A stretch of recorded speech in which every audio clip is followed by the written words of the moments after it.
Good morning, everyone. It is Dave and Bo. It is a beautiful and sunny Friday morning, actually. It is Friday, February 23rd, 2023. And look at all the blooms on that flowering magnolia. It is absolutely stunning, and fortunately the rain we've had over the past week or two has not really damaged it that much.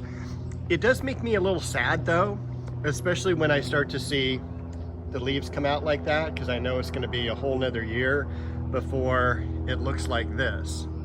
But I'm going to enjoy it while it's here, as is Bo. Other things that are blooming right now, right next door is the pink breath of heaven, what used to be called diosma. I'm not sure what the botanical name is anymore, but this is pink breath of heaven, and that's also kind of in its peak bloom. I've done a little bit of work over here cleaning out weeds around the bricks because I want to extend and finish this planter, and got the weeds picked out from under here. This society garlic here, that is something that I cut all the way back to the ground, or at least about 1.5 inches, 2 inches above the ground about 5 or 6 weeks ago. So to give you an idea of how quickly that recovers and how fast that grows up to its average height is really stunning. Now over here,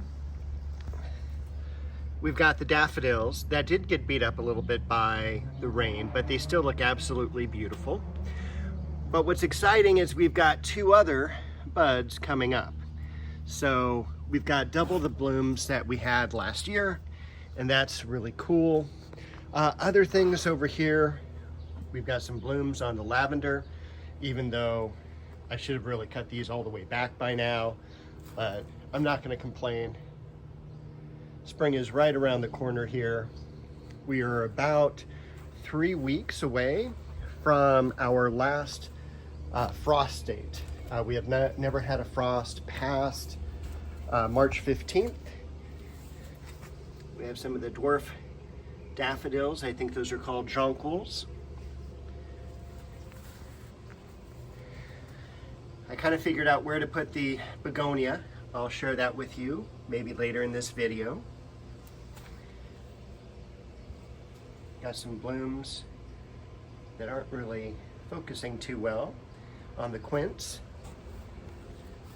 A lot of the other plants that just definitely need to get planted in the ground. We did have one last rainstorm, as Bo will tell you, because she became an indoor cat for several days. So right now in LA, just for February, we've hit about 10, 11 inches. Up where I live, next to the foothills, we're well over 13 inches of rain just for this month, which that is beyond our average rainfall in a season. So we've had quite a bit of rain. I think it is the 12th rainiest year that we've had in the past 80. So that's another begonia there, looking stunning. Still have some leucosion blooming. Got some geraniums. I'm almost expecting to see a bud come up on this crimson bouquet. The roses have been leafing out incredibly fast. Daylily.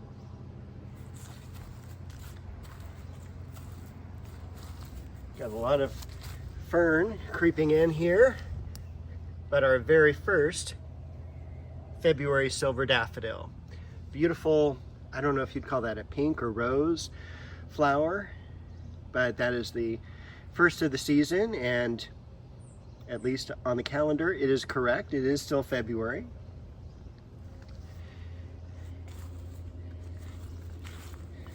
This is the variegated flax back here.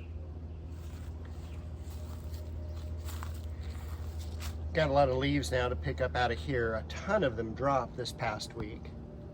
Hanging basket Dahlia, rabbit's foot fern. That little cry was from Bo. We have also got Hyacinth. We've also got another Hyacinth coming up. That looks like a pink. I don't think that's white. And then the darker color there as well. We've also got a couple other Hyacinths coming up. And so everything's looking good here. Can't wait for the Japanese maple to leaf out. This is Shishigashira. Over here we do have pomegranates beginning to leaf out here very lightly. And again, kind of tough to focus in, but those are leafing out. I'm hoping to get some blooms and kind of hoping to get some fruit. It's been in the ground for about a year now. We've got this magnolia here. This is Magnolia Soulangeana as well. This is Elizabeth. It's going to be planted right here. Kind of figured out the spot for it here. The idea that you could walk kind of around here and then up this little embankment to this kind of upper level. Look at all the blooms coming up on the clivia. Hopefully that'll be open next week for our next video. At least 5 bloom stalks, so that's cool. We've got the gardenias looking good. The jatropha not looking good. So I'm gonna cut that back. We'll see if that re-leafs out. If not, something else will go there. But I decided back in the corner there is where I'm gonna put that Begonia richmondensis I just showed you. That's in that little nursery on the side of the house. I thought that would be a great place. It normally gets a couple feet tall. It'll fill out in that spot. It'll be protected by the false Aurelia as well as the Hyacinth, and I think it'll give a nice color contrast behind that variegated pittosporum. Japanese maple, which I was just at Home Depot the other day because they got their Japanese maples in, and I was really wanting another of these. This is Bloodgood, and unfortunately they did not have any.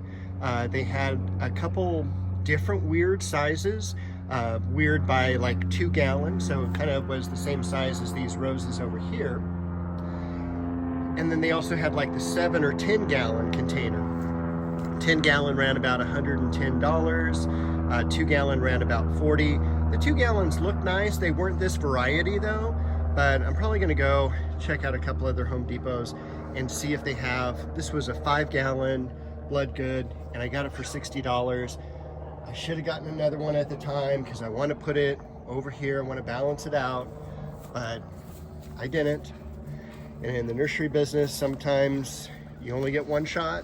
So speaking of another shot, there's Bo. If you saw my last week's video, I did move the dogwood, moved it out about 3-4 feet from where it was originally, cut it back. So I did lose a little bit of growth, but nothing to complain about.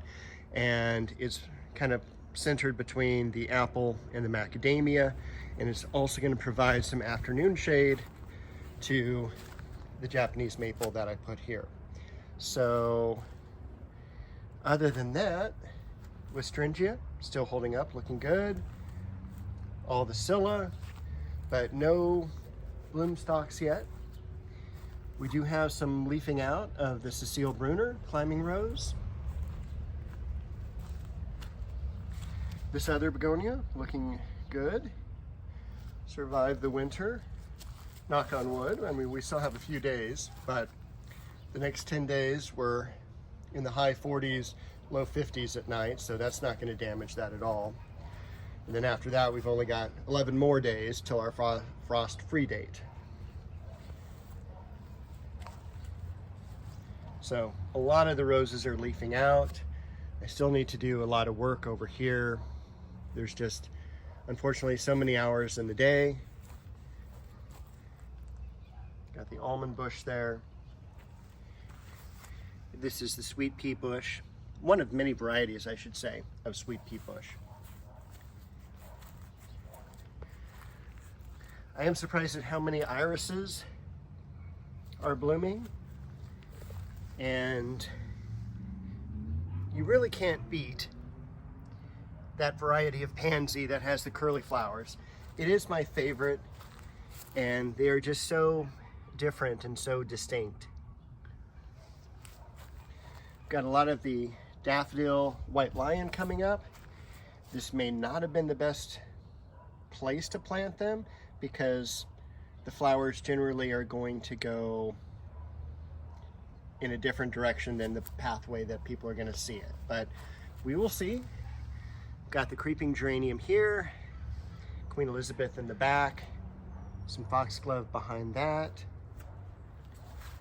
Lynn Anderson, threadleaf cedar. No leafing out or flowers yet from the cherry, nor the apricot, but I did clean this entire bed out the other night, and it is really kind of, you know, it's great. If you remember the plant that was here, it was a plant that cats were supposed to like. It was destroyed, and it sat here for probably 2 months being planted. It's a variety of teucrium, although they called it cat thyme, and it's not in the thyme family. And it was just destroyed. So I'm not sure if Bo had done that, another cat had done that, or, speaking of Bo, or a possum. So, and speaking of possums, I had to clean up a dead possum in the yard. That was not a pleasant thing. Also, one thing I will point out, as you know, I've been having problems with the liriope. And so let me switch over here because my shadow is going to be in the way. I have cut back all the liriope because what ended up happening is that it always looked like it was wilting. And that's usually an imbalance of, it can be a couple different things, but this time of year it's an imbalance, it seems, of foliage with roots. So I cut back all the foliage, just kind of gave it a severe haircut. It should come back. If it doesn't, I don't know what to do. Just a different plant, maybe. These were very full plants when I planted them. They were definitely root bound, but beyond that, there's no reason they should have been doing poorly. They weren't getting too much sun during the winter time. They had plenty of water. I just don't know.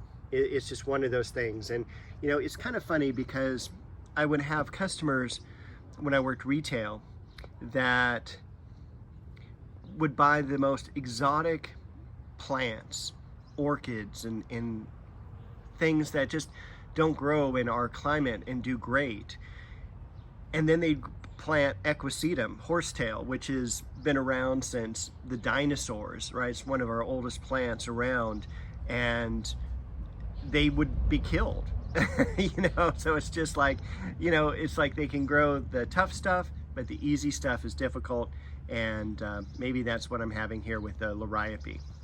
So other than that, we have this beautiful, as I'm in the shadows here again, so I'm looking forward to that maple leafing out, and we'll come around and we'll take a look at the iris nata, which is blooming. Tremendous amount of blooms. And again, this is very early February. So a lot of buds still to open, very exciting. And I think that is everything for this week. I will catch up with you next week with another video.